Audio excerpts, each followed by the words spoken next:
யாழ் பல்கலைக்கழகத்தின் புதிய வேந்தர் ஜனாதிபதியால் நியமிக்கப்பட்டார். வவுனியாவில் சப்பர திருவிழாவுக்காக வந்த பட்டாசு வாகனம் தீக்கிரை. ஜெனீவா மனித உரிமைகள் அறிக்கைக்கு இலங்கை பதிலளிப்பு. வெள்ளவாயு பேருந்து விபத்து உயிரிழந்தவர்களுக்கான இழப்பீடு அறிவிப்பு. பிரதமர் மோடி டிரம்ப் உறவு முறிந்துவிட்டது. யாழ்ப்பாண பல்கலைக்கழகத்தின் புதிய வேந்தராக பேராசிரியர் குமாரவடிவேல் ஜனாதிபதியால் நியமிக்கப்பட்டுள்ளார். பல்கலைக்கழக சட்டத்தின் 32ஆம் பிரிவின்படி அடுத்து வரும் 5 ஆண்டுகளுக்கு அப்பதவிக்கான நியமனம் ஜனாதிபதியால் வழங்கப்பட்டுள்ளது. இவருக்கான நியமன கடிதம் ஜனாதிபதியின் செயலாளர் கலாநிதி NS குமநாயக்கவினால் வழங்கப்பட்டுள்ளது. யாழ் பல்கலைக்கழகத்தின் முன்னாள் வேந்தர் வாழ்நாள் பேராசிரியர் பத்மநாதனின் பதவிக்காலம் கடந்த மார்ச் மாதத்துடன் நிறைவடைந்தது. இந்த நிலையில் புதிய வேந்தராக வாழ்நாள் பேராசிரியர் குமாரவடிவேல் ஜனாதிபதியினால் நியமிக்கப்பட்டுள்ளார் என்பது குறிப்பிடத்தக்கது.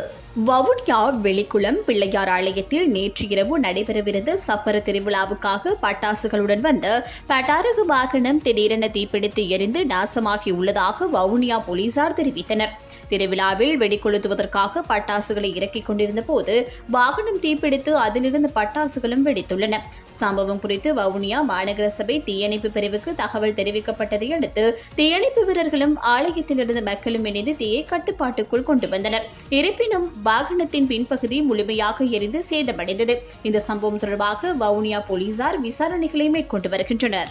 ஐக்கிய நாடுகள் மனித உரிமைகள் பேரவையின் 60வது அமர்வில் சமர்ப்பிக்கப்பட்ட இலங்கை தொடர்பான மனித உரிமைகள் உயர் ஆணையாளரின் அறிக்கைக்கு ஜெனீவாவில் உள்ள இலங்கையின் நிரந்தர பிரதிநிதித்துவ அலுவலகம் பதிலளித்துள்ளது.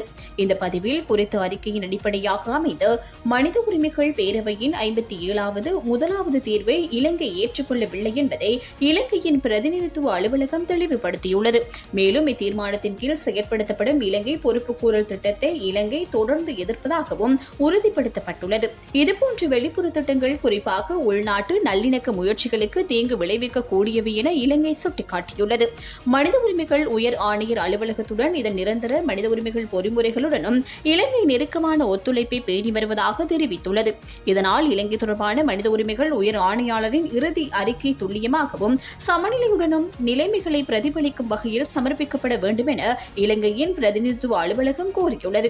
நாட்டின் மனித உரிமைகள் நிலைமையை மேம்படுத்த இலங்கை அரசாங்கம் மேற்கொண்ட நடவடிக்கைகள் மற்றும் தீர்க்கப்பட வேண்டிய பிரச்சினைகள் குறித்து ஜெனீவாவில் உள்ள ஐக்கிய நாடுகள் சபையின் இலங்கை நிரந்தர பிரதிநிதித்துவ அலுவலகம் விவரித்துள்ளது.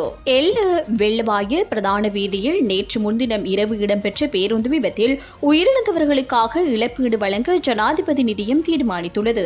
அதன்படி விபத்தில் உயிரிழந்தவர்களுக்கு தலா 10 லட்சம் ரூபாய் இழப்பீடு வழங்க ஜனாதிபதி நிதியம் தீர்மானித்துள்ளதாக ஜனாதிபதி ஊடக பிரிவு தெரிவித்துள்ளது.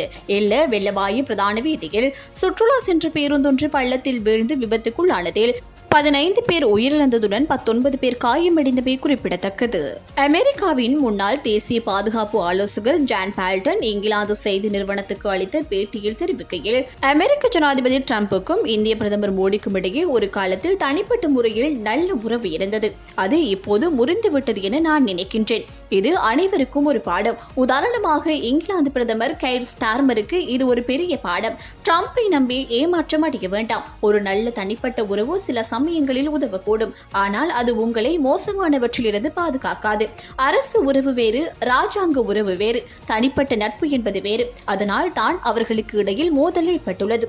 ட்ரம்ப் சர்வதேச உறவுகளை தலைவர்களுடனான தனது தனிப்பட்ட உறவுகளின் கண்ணோட்டத்தில் பார்க்கின்றார் என நினைக்கின்றேன். எனவே அவருக்கு விளாடிமிர் புதினும் ஒரு நல்ல உறவு இருந்தால் அமெரிக்காவுக்கும் ரஷ்யாவுடன் நல்ல உறவு இருக்கின்றது என அவர் கருதுகின்றார்.